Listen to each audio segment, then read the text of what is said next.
नमस्कार हमारे बड़े और बुजुर्गों के लिए।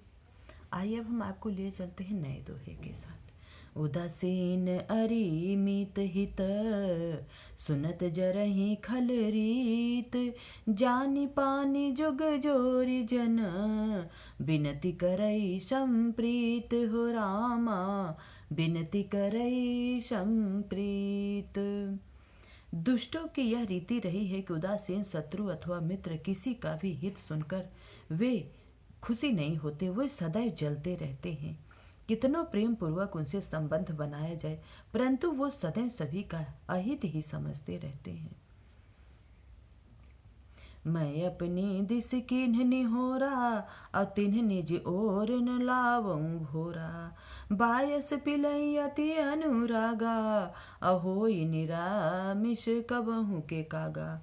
मैं अपनी ओर से विनती की है कि परंतु उनकी ओर से कोई विनती नहीं करी जाती। वे सदा कौओं के भांति कां कां करते रहते हैं, मांस मदिरा का सेवन करते हुए अपने विचारों और भाव को अति कुलीन बनाते रहते हैं।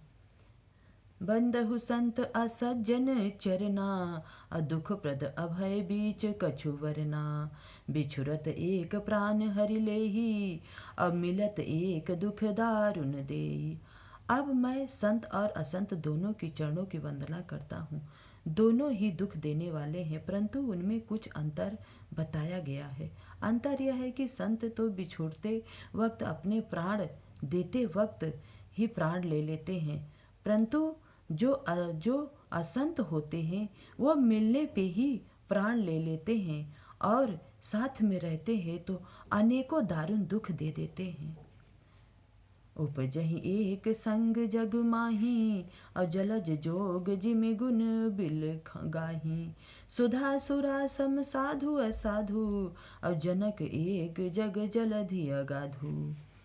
संत और असंत जगत में एक साथ पैदा होते हैं, एक साथ बड़े होते हैं। संत कमल और असंत जोग की भांति होते हैं।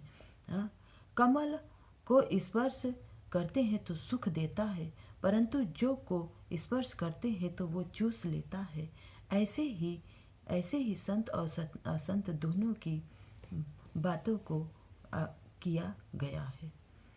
भन अनभल निज निज कर तूती, और लहत सुजस अब लोक विभूति, सुधा सुधा कर सुर सरि साधु, और गरल अनल कलिमल सरि व्याधु। गुण अवगुण जानत सब कोई, और जो जही भाव नीक तही सोई।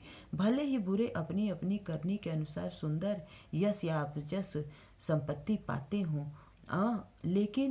लेकिन कलयुग में नदी अर्थात कर्मनाशा और इनका भी गुण और अवगुण दोनों ही बातें व्यक्त करी गई है।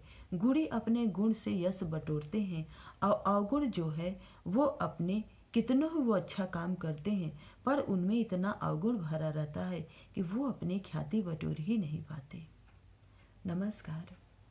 आइए हम आपको लिए चलते हैं नए दोहों के साथ। नए दोहों को कहने से पहले इस कलयुग में जितनी भी बातें हमारे रामायण में बताई गई है वह सत्य है, क्योंकि कहीं से भी निगाह और कहीं भी हम प्रकाश डालते हैं तो हमें सिर्फ अहित ही दिखता है। हित की छांव तले तो हम बैठने का प्रयास करते हैं पर कहीं हित की छांव मिलती ही नहीं है। नमस्कार दोस्तों, हमारे इस चैनल को लाइक एंड सब्सक्राइब जरूर करें और हमारी बातों पर अमल करने का प्रयास करें।